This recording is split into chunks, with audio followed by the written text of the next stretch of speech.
I'm supposed to be over here, so I'll be over here. Okay, so today I'm going to talk about beyond Facebook.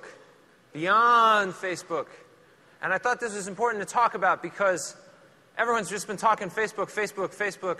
So many of the people in this room have called me up and said, can you help me make a Farmville knockoff? And it's hard for any of us to see beyond it. And I figure if we can't talk about the future at DICE, when are we going to be able to talk about it? So why have I been thinking about the future? So I do a number of things, in case you don't know me. I run a studio, Schell Games. We have about 60 people. We do a lot of unusual projects, from interactive theme park rides to MMOs for kids to interactive toys, lots of different types of things, and we're always trying to think of what's next. I teach at Carnegie Mellon University at the Entertainment Technology Center, and we're trying to prepare the students for the future, so we're always kind of thinking about it there. I used to be a Disney Imagineer, and when I was there, I was always thinking about that, and I still do a lot of things for Disney. And I wrote a book, ostensibly supposed to help prepare people for the future. Okay, so all this thinking about the future. There's one thing I've been thinking about a lot this past year, and that's Facebook. And I will start with not a prediction, but an observation that Facebook kind of knocked us on our collective ass this year. I don't think a lot of us saw it coming and saw the success of Facebook games as something that we would take seriously. And it sort of threw a lot of people into a panic.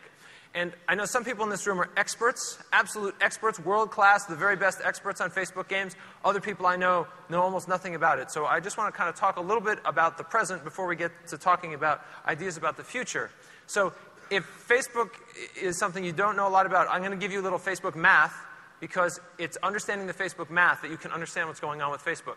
So here's like a useful Facebook equation. FV is greater than T. And what I mean by that is there are more Farmville players than there are Twitter accounts. Okay? So Facebook is very big, in case you didn't know that it was big. It's actually quite large indeed. Okay, so here's another equation. LG, standing for lead generation, and you might say, what the heck is lead generation? We'll get to that in a minute, is greater than DP, direct payments. So what does that mean? So if you haven't played these Facebook games, one of the things that may surprise you is you play them for free, but if you want to get money, you can earn it slowly, or you can pay cash money. That's a direct payment in order to get more virtual money. Or you can go and sign up for credit cards and stuff and get all kinds of virtual money.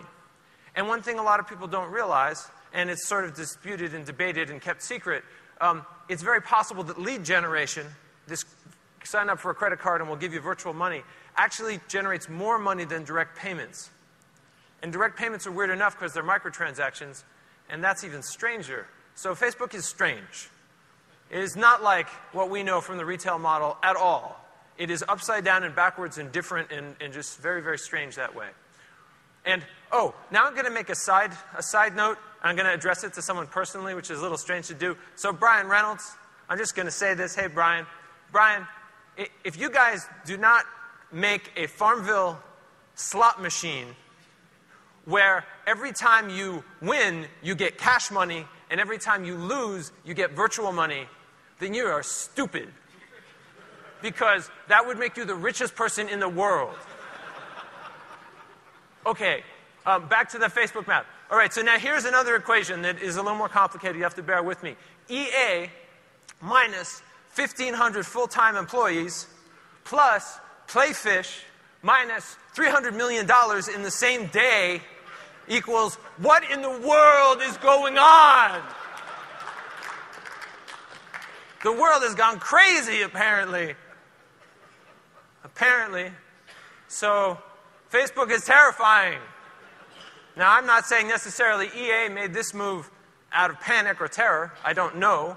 But I know that when I heard about it, I was terrified, personally, and I think a lot of other people were, too. So, anyway, so there's Facebook for you. Facebook in a nutshell. It is big. It is strange. It is terrifying. Okay, but is it really so terrifying? Maybe terrifying is the wrong word. It's more unexpected. We didn't see it coming. At least most of us didn't see it coming, or otherwise we'd be very rich. But you know, Facebook's not the only thing that's been unexpected lately. We've had a lot of unexpected things in the game industry in the past few years. Sure, we've had, you know, Mafia Wars and Farmville and the other successful Facebook games. Those are unexpected. But Club Penguin, an inexpensive flash game for kids, suddenly is pulling down millions of dollars a month and gets purchased for $350 million by the Walt Disney Company. That was unexpected. The Wii, I don't know. Raise your hand if when you heard about the Wii, you're like, that's going to be the winning console. Okay, there's a few people, but most of us, what? And then the Wii Fit. Oh, well, that's kind of a cool idea. It pulled down $1 billion all by itself. $1 billion. And then Guitar Hero. $70 for a plastic guitar, and it's going to be one of the top games for the year with many sequels and on, and that was unexpected. Webkins. What? Really? Like, really? And even little things like the achievements, the Xbox achievements. I mean, we heard about, oh, that's cute, there'll be this achievements thing. But then it's huge and people are insane about it. And I think a lot of us didn't see that coming. I mean, I suspect if Microsoft had seen it coming, they would have done a little more. So we've had a lot of unexpected things lately. And so when you have a lot of things at once, it's useful to look at, well, what do they have in common? What are the commonalities that's so unexpected? Maybe we won't be tricked anymore. Well, one thing a lot of these have in common is they involve psychological tricks of different kinds. So let's talk about a few of those. So Club Penguin, for example. A lot of people haven't played Club Penguin. They may not comprehend the way it works. The very, very clever thing, the very clever psychological trick that the Club Penguin guys came up with. And it's this. It's very simple. Free to play, everything in the game. Go around. Play everything. Play all the games. And then you'll get virtual money. Oh, that's cool, and it's all free. But then you go to the store. Oh, well, if you want to spend your virtual money, you got to be a paid member. Oh, Mom, can I have $6 so I can be a paid member? Mom says, no way, forget it, kid. But the kid keeps playing.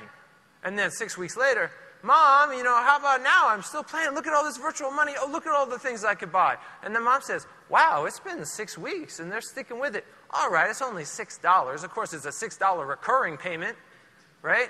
$72 a year for that. So we call this the elastic velvet rope. So a velvet rope plus elasticity equals $350 million. Here's some more math for you. Okay, Webkins. It's a little more math. So we all know about stuffed animals. We've seen those forever. We all know about that. But did you know that every stuffed animal contains a magical, imaginary stuffed animal? Okay? This is an understanding about the psychology of children that most people did not appreciate. When, as grown-ups, we think of the stuffed animal, and there it is. It's, you know, just a lump of stuff. But for a kid, there's that, but then there's also this magic one that lives inside. One that, like, laughs and cries and sings and dances. And all the children know this, but we as adults don't think about it. The Webkins people said, we're going to take that little guy and put him on the screen so you can see him. And the children were thrilled because it's the first time they've been ever able to see that. And there's a second psychological part of it for the parents, that $12 is equal to $20 in the minds of most parents. They can't tell the difference between these two numbers. So normally a $12 stuffed animal that costs $20, they say, oh, that's about the same. And they pay it, and you can fund a giant MMO with that.